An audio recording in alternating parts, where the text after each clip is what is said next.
Morning guys, Mark Fresh, Protect Dog Training with Benoît. And you'll notice this morning I've got Benoît into a collar and I just took him out and kind of walked him around. He's already done his thing in the kennel, so I don't need to worry about him doing number 2 yet. He's already done it. Yep, up, come on. There you go, good boy, good. All right, so we've got a growing relationship with him. We put a pinch collar on him because I took him to the park yesterday to kind of test to see where his head was at and how he would act. And I pretty much got a good feel for it. He's confident with jumping up on things, so we'll be able to run the park in a nice pattern and routine. Yep. And then he definitely is reactive. Every time he saw a dog or whatever, he's reactive. So the reason we put the pinch collar on him more than anything else is to have an immediate correction when he does the wrong thing. And it doesn't mean you need to yank his head off or just be overbearing with a correction. It's the tap, right? And now we got to get him into his turns a little bit better and get him a little bit more formulation in the obedience, because the key with reactivity that I see anyway is that you've got to teach him behaviors in your neutral lab at home so he understands what's expected of him. And you're right about turn, and that's one of your most important turns you're going to be doing with reactivity, going away from the problem, because everything's about distance and what we call thresholds, meaning where is it that the dog goes off? How close? Can a dog be all the way across the park over there and your dog goes crazy and ape? Or is it only when you get closer and all of a sudden there'll be a threshold, a spot? Kind of think of it like a line in the sand, and when you cross over it, that's his threshold and he blows up, right? So we've got to find that threshold, and I call it distance is your friend. So what I do is I basically are going to float, that's what I call it, float my bubble, right? I call it floating the bubble, because the dog has a mental bubble around him and the other dog has the same. And they're reading each other's body language, and their whole behavior can say things from a long distance away. This dog bowed up, and the other dog gets interested in it and wants to come over, and then they're going to bow up and they're going to have problems, right? So they read each other from a long distance. They see the body language, the tail set, their behavior. It may be, I talked about pictures before, right? It may be a certain dog that I had one that I was working on the Connie Corso, and there's dogs going by the fence, and the dog was loading up on that fence line and getting more and more aggressive. Well, it was the silhouette of the same dog that would come by every day. It was a husky. You ever see a husky? Their tail set, their body. You can almost, if you looked at a picture and you had a bunch of cartoonish pictures of dogs, and you had a shepherd, a Malinois, and a Malamute or Husky, they all have a certain body profile in that picture that the dog sees. Well, that body posture profile is what they're looking at, and they're looking, and then they load up and they get in a habit and they see that picture, and that's what causes the dog to go off.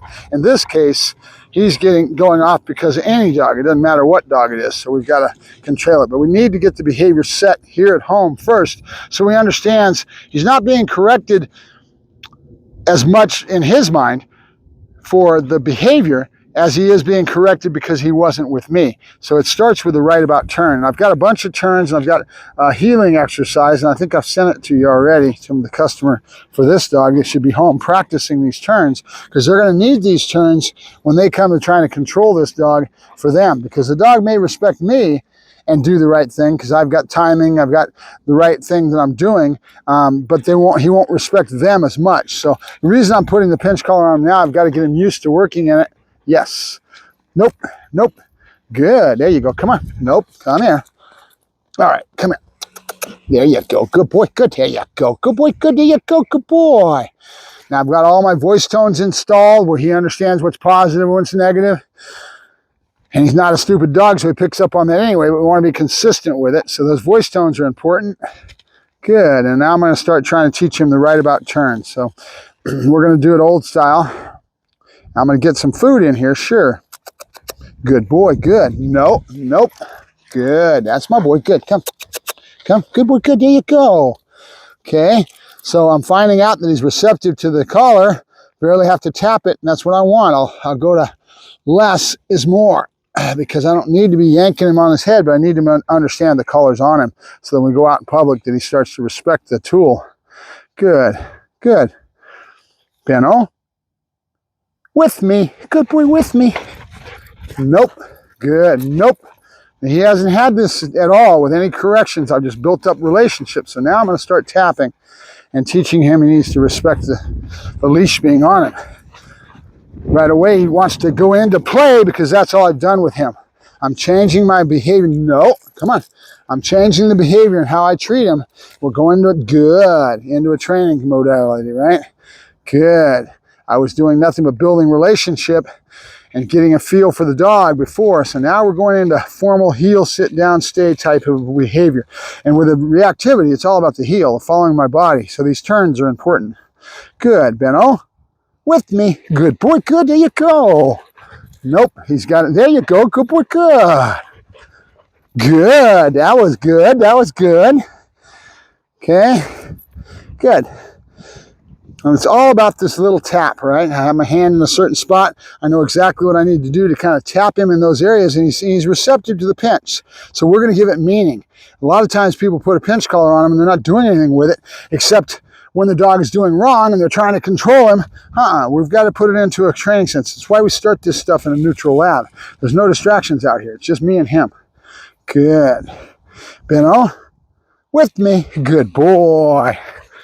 Good, and with me, good boy, good, there you go, good boy, good, there you go. And he's got some previous classes that he was out with, so some of this is going to make a lot of sense to him. Good. Yes, he's sitting when I stop for the most part, so I'm getting a feel right now to see what he knows with me. Good boy, Benno, good. Good boy, and I gave the dog no name first. We always give dogs name first. Good. Good, I like to see what I'm seeing because he's showing the previous training, more receptive to going after the food and all that. That's perfect.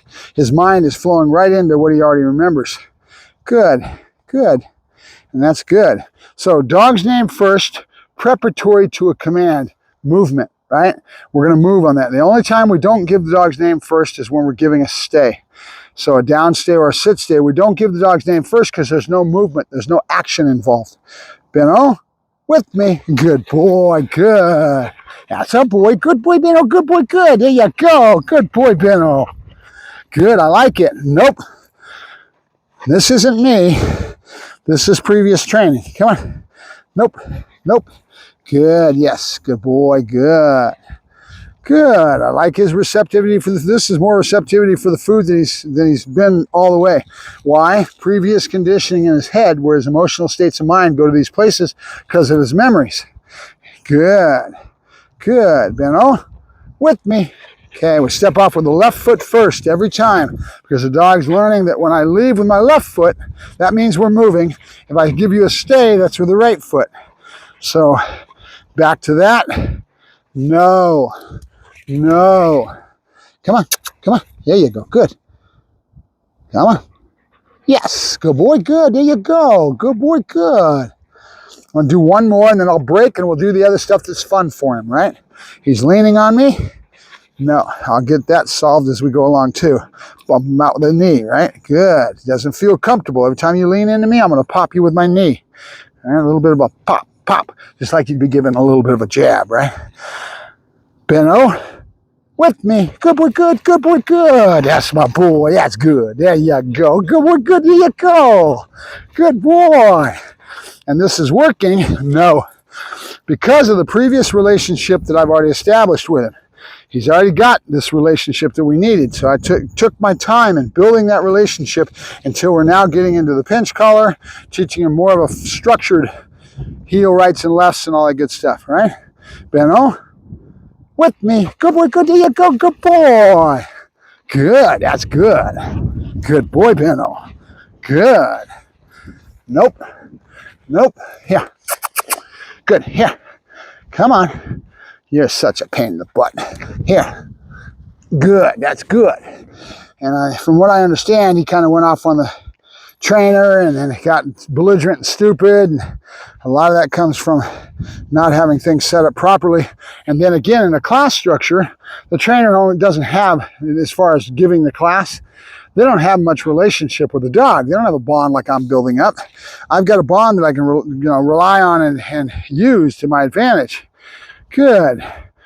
In a training class in that environment, maybe the dog's used to it, but will they comply with it? And they don't freak out, and that's what probably happened with him. But Benno, good. I'm going to test and probe, see what he knows. Benno, down, down. Good, there you go. Good boy, that was good. That's good. There you go. Good boy. Nope. You're down. Good. That's my boy. Good, Benno. Yep. Good boy. Yep. Good boy. Good. Yeah. Good boy. Pull balls into this. Yeah. Oh, go get it. Go get it. Good boy, Benno. Good boy. Good boy, Benno. Good. Yeah. Go. Good boy. Good. Good boy. Good. Yeah. Good boy. Good. Yeah.